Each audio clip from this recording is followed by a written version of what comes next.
Welcome to Buckeyes Tomorrow Morning for Wednesday, September 27th. I'm your host, Tom Orr. The Maryland game is in 10 days. The game against Michigan in 59 days. All right.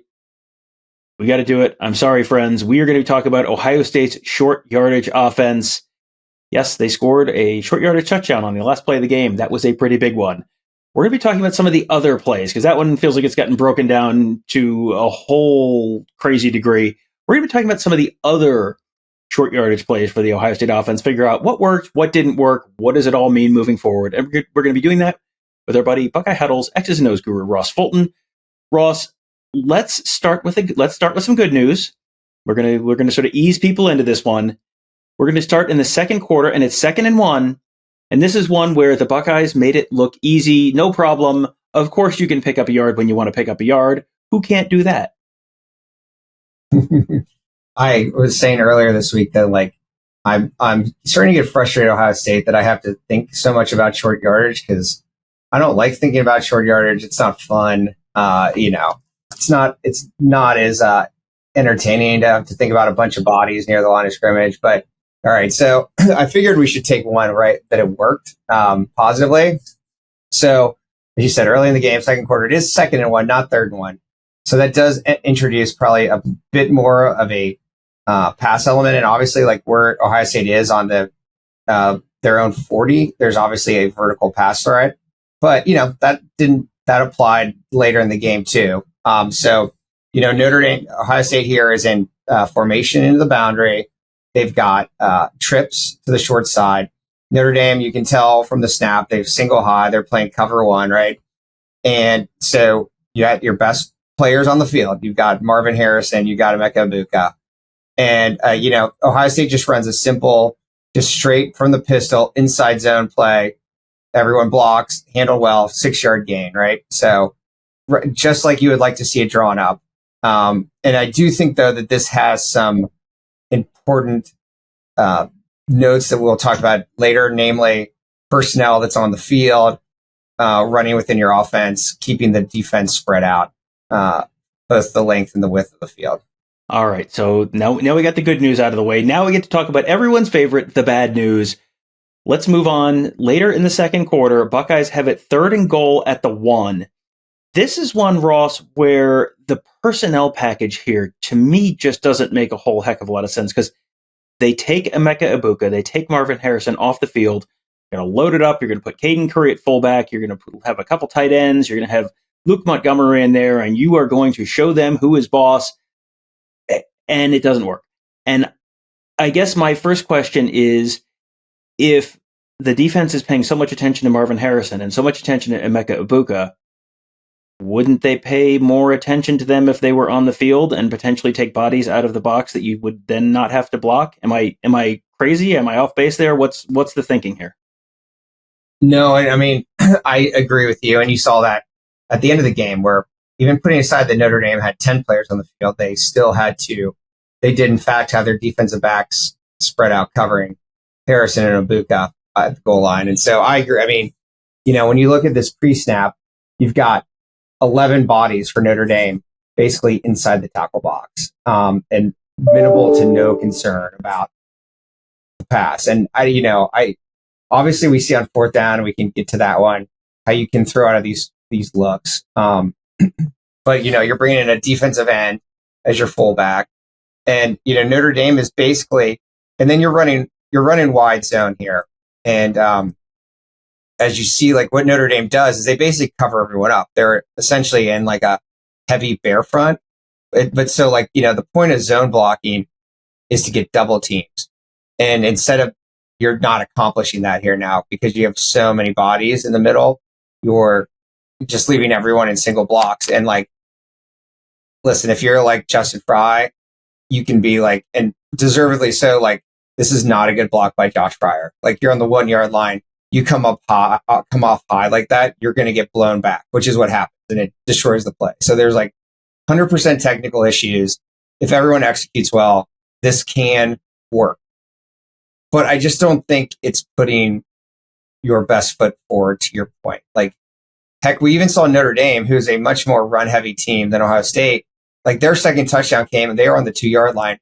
and they spread out and went empty with a 4-by-1 look. So there's no rule that just because you're on the 2-yard line, you have to, get in these big, heavy formations. Instead, like you can mix it up even just to keep teams off balance. And so if I was, my biggest critique here is I actually, we can pull it up here and talk about it. The 4th down play. I like the play call there. I just would have liked to have seen it on 3rd because I think it was a little too predictable that they're going to, once you got stopped on 3rd, that they were going to try to pass on 4th. And once once the defense thinks you're going to pass again, like put your best wide receivers out there. Yeah, the 4th down pass goes to, it was thrown for Cade Stover and then almost caught by G. Scott, neither of whom are rather notably Marvin Harrison or Emeka Egbuka. So yeah, let's go through that play because this is another one where we have a staff group text and it has been remarked upon more than once in previous weeks. Hey, they tend to run the ball on 3rd and 1, and then when they don't make it, they throw the ball on 4th and 1. And it feels like that's something if our staff has noticed that, the paid professional football coaches who are playing them and scouting them for upcoming games have probably also picked up on that pattern as well. Yeah, I mean, especially when you change out the personnel and you take out Caden Curry, who, again, you put in a backup defensive end as a fullback, you put Chip Trayanum back in at fullback. And so I remember at the time watching this thinking, they're not going to literally do again what they did versus Indiana, right? And run it on 3rd and then pass on 4th. Like maybe they're going to, rock, paper, scissors and run again and kind of fool Notre Dame because Notre Dame's expecting to pass here. And again, like I like the concept. It's a tight end throwback basically. So it's not the same route they used against Indiana in this situation. He's trying to roll left and then throw it back to the right-hand side. The problem is just like, again, the execution, like Stover gets knocked off his route. And so like, he and G. Scott are way too close to each other. Like G. Scott's supposed to go towards the back pylon. Cade Stover's supposed to stay along the line of scrimmage. And like, even if the ball doesn't get tipped, or I should say, if the ball doesn't get tipped, I still think Stover might be able to get a touchdown here. Again, I just think it's more a situational thing. Like, I think it was too obvious that a pass was likely here to make the heavy play action throwback like the option. Like 3rd down, I think it would have worked. All right, so now we're going to fast forward to the 4th quarter of the game. This is not the last drive of the game. This is the next to last drive of the game. And this is the play right before this. Travion Henderson looks like he might be on his way to a touchdown, and a Notre Dame defender just barely gets just enough of his cleats that he sort of stumbles and falls just short of the 1st down marker. Could have been a 1st down, could have been a touchdown. Instead, it's 3rd and 1. Ross, take it away. So, and I will say, like, to go back to that 2nd down run and to give them some credit before we get into some of the failures, like they did do a nice job in this game with the run game diversity overall. Like you saw them continuing to try. The run game wasn't always successful. I don't think it was like they weren't getting stuffed a lot. They just weren't getting beyond 3 to 4 yards a lot of times. But like you saw a variety of schemes, right? Like Travion Henderson's big run came off a guard tackle counter tray pulling. He got outside. The run before this on 2nd down was a same side pin and pull, which, for astute listeners, we discussed last year as they used a couple of times very successfully. So they, run to Travion Henderson's side that he's lined up on. They pull the center and the tackle and get outside. So they, and again, now, even in short yardage, you see them trying different concepts, right? Like this is a different look. Now, I personally think part of the problem here is it's too different of a look. Like when I saw this live, I was like, it's just too obvious. Like Travion Henderson's going to run inside wedge because why is he lined up? Why is Ohio State under center and he's offset? Kind of jumps out at you. Maybe they want to sell the concept of what they're going to do on 4th down that like, hey, we're moving Henderson over so that he can serve better as a lead blocker for Emeka Egbuka on the sweep. So they run a wedge here, which we talked about wedge, or I mentioned it last week. And wedge is also what they used on the Chip Trayanum touchdown. So like the difference is like with inside zone, like the backside, yes, looks like it's blocking down, but the front side, they're all stepping the same direction. So like if you were running inside zone left here with Henderson, everyone would step to the left. With wedge, you literally have both sides of the offensive line stepping to their inside. So you're, for those watching, literally creating a wedge. The problem again is now you only have 3 guys to the center line. And so with a wedge, you're not sealing off the edges. And so, John Jean-Baptiste from Ohio State fame comes straight off the edge tight and is able to make the tackle. I think this again gets to our personnel issue. Like, I think TreVeyon Henderson has a lot of strengths. He showed. Like, I think as you know, I've been critical at times of him and his vision. I think, but you also see his strengths, right? He is a home run threat. Like, he can create explosive plays when you get him on the edge or to the second level. I do not think his strength is running for a yard and short yardage.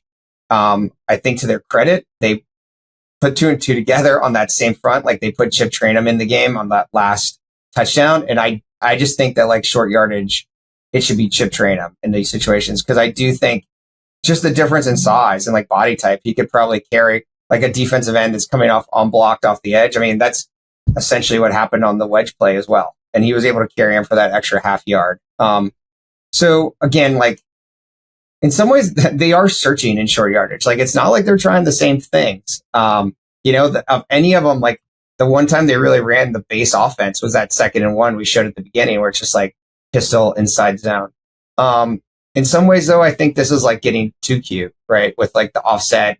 Like, if you're going to wedge, I'd like to see them like they did the week before, like in the gun, and like Kyle McCord like physically reaches up towards the line and gives it to the running back like half a yard behind the line of scrimmage, because it just makes it harder to come off the edge. But the other thing I'd like to see is a quarterback sneak in these situations, Frank. And I kept waiting for it to happen on Saturday night, and it just did not. And like, if you don't want to sneak the quarterback, you can do what like every NFL team is doing right now, which is like put the quarterback in the shotgun and he looks around like he doesn't know what's going on. And then the tight end comes in motion and takes a snap and sneaks.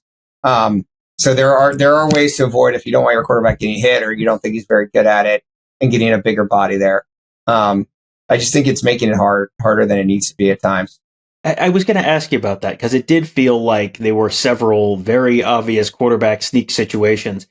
Is that something that some quarterbacks aren't good at it? Is that maybe they're concerned about running that directly behind a redshirt freshman like Carson Hinsman, and maybe he's not going to get enough push? It felt like there was a rather famous game about 18 years ago in that very same stadium where a quarterback sneak with a little help from the running back behind him ended up winning the game. It felt like that was sort of sitting right there and they never took it. And I'm assuming there is some reason why. I mean, I haven't seen Kellen McCord do it, so I guess they may know better than me. I don't get why. I mean, yes, some quarterbacks run it better than others. I mean, we saw Sam Hartman on Saturday fail running it. He went for the Terrell Pryor move of trying to pop it outside, which generally doesn't work. And we see why. But Kellen McCord's like a big guy. Like, he should be able to burrow in there for half a yard. I mean, he's not Jalen Hurts, who like can run it every time when everyone knows it's coming and convert every time for the Eagles. But with him and like the ability again to have like a Chip Trayanum back there to push him from behind, like I don't have a better answer for why they're not doing it. I just think it's a mistake, especially if you need half a yard. All right. Well, they needed not just half a yard, but a full yard on 4th and 1. This is the play after the wedge play we just talked about a minute ago. And they give it to Emeka Egbuka on like a jet sweep motion, like a jet motion. And Ryan Day said after the game that they had the look they wanted for this. And then when I went back and watched, it seems like Notre Dame's got several defenders on the edge there where they're running that directly into the boundary. What do you know what the look they were looking for that they felt like they had was? Because I looked at that and I thought, this looks like a play that's not going to work even before they snap it. Yeah, so I get what he's saying, right? So they have 3 blockers. So they leave in the way they run this. They're going to leave the defensive end of that side. Like, he's not going to run down the jet sweep. So you got 3 blockers for your 3 defenders, your 2 tight ends, and then your tackle is going to release. And the look they got is that Notre Dame's in cover 1 or man covered, right? So when you watch Emeka Egbuka at the snap run the fly sweep, he is being trailed by the corner. So Notre Dame is down a bot, and that guy's trailing. He should not be able to make the play. Again, like I will say, like if you watch the NFL right now, if you watch other football, like there's lots of using this kind of jet sweep and short yardage situation. So it's not like a wholly crazy idea. I think my biggest problem with this play, first is like your personnel. Like I've seen their tight ends struggle blocking these kind of plays too many times now. They seem to struggle in space doing this, and they don't get any sort of movement whatsoever. I think my bigger issue though is that I don't like running it to the short side of the field. Like I will defend running to the short side of the field a lot, as we've talked about, but in this situation, like when you're moving laterally like this, like you just need more room for him to find a lane to cut up. Like in theory, he could have cut probably between Fryer and Cade Stover. Like Fryer's got his butt turned and like there's a little bit of a hole there, but that's just hard in that short area of the field to be able to turn it up like that. So again, I'm not opposed to the concept. I just think that I'm not sure about running it short side. The other thing about this play that's, people have brought up to me on Buckeye Huddle and discuss is if you looked at the top of the screen, Marvin Harrison has like I'm looking now, like an 8-yard cushion, let's say, from a corner with no help whatsoever. So I think there is a question of, it's a young quarterback. How much discretion do you want to give him? I just wonder whether they should build in relief. So like if he sees that, he should just be able to throw. I mean, you don't even need to throw a slant. You could just like literally throw it to him on that spot and he should be able to get a yard. So, or you can call a slant and it's probably a touchdown. And so I'm like, this goes back to your original point, which is I like, you have to me like 3 really explosive playmakers and Harrison, Ibuka, and Henderson. And so, I think you want to feature them and they're all very good in space. And so I think obviously they're trying to use Ibuka here and get on the edge. So I don't fully fault them for that, but I just think with Harrison in particular, like, again, like we actually talked about this with Michigan in a different context, but like last year, if teams want to leave him singled up like that and kind of like they're basically not paying attention to him because they know the ball is not going that way, like I think you should have automatic reliefs to punish them, like whether it's a quick slant, a quick hitch, like depending on the leverage of the quarterback. All right, so now we've gotten the vegetables out of the way. Let's have a little dessert. Hey, Ohio State won this game. Despite all the negative stuff we're talking about, they still did win the game. It looked a little implausible at times. Even rewatching, you'll hear the Buckeye Weekly episode on Wednesday. Tony Gerdeman and I rewatched the game. We're going to be talking about that. And boy, I got to tell you, there were times when I was like, how did they win this game? I was there. I saw it and I still don't understand how it happened. But it happened. 10 men from Notre Dame were involved. Chip Trayanum was involved. Walk us through the almost walk-off touchdown. Yeah. And so, I mean, there were good things, like, right? Like we can talk about this in subsequent shows. Like Ohio State had 8 offensive possessions. On 7 of them, they got into Notre Dame territory. I mean, they moved the ball pretty consistently. They wasted scoring opportunities. And obviously short yardage is a big component of that. Again, so like, I think here it's like, you're going to have to caveat it forever with the 10-man situation. But like, I do think it accomplishes some of the things we discussed, which is like, you have Harrison and Ibuka on the field. Like the defense has to account for that. You have Chip Trayanum in as your short yardage runner. Like I will say, like, jumping back, like where they gave it to Mayan Williams, I just don't think like if Chip Trayanum's your second running back and like Mayan Williams isn't really getting carries at all, then I don't think like bringing someone in totally cold at the 2-yard lines, like the time to do it. Like I don't dispute that like Mayan Williams can serve a similar purpose. I just think if you're going to play Chip Trayanum anyways, like play someone who's a little bit more in the flow of the game. And again, you got single coverage and they wedge again, and which, still allows some penetration, right? Like it's not like an easy touchdown, even despite with them. But I do think like, at least like to me, these are sort of some of the building blocks of what they need to do just personnel wise and not like totally trying to change who they are. And, I think in some ways you can run like your regular offense down there, even if you use 11 personnel and run inside zone like we showed in that second one. But it would be nice if they figured out how to quarterback sneak as well. Well, we'll be keeping an eye on that and watching how this short yardage offense develops. over the coming weeks as Ohio State it gets a little bit of a breather this weekend off, and then on to the Terps next weekend. As Ross mentioned, we are going to be talking about a few other elements of this game on an episode coming up a little later on this week. So you have that to look forward to. You also have Ohio State football player interviews coming up on Wednesday. No Brian Day this week. He's off on the road recruiting. No Jim Knowles for the same reason. But we will be talking to some of the players on Wednesday. We'll have a very special live episode of Buckeyes tomorrow morning, Wednesday afternoon. That'll be that's the plan anyway. And then Ross will be back a little later on the week to talk about some of the other stuff. Oh boy, is there a lot of stuff to talk about from this game. So thank you guys all for joining us. Have a great day. We'll talk to you tomorrow.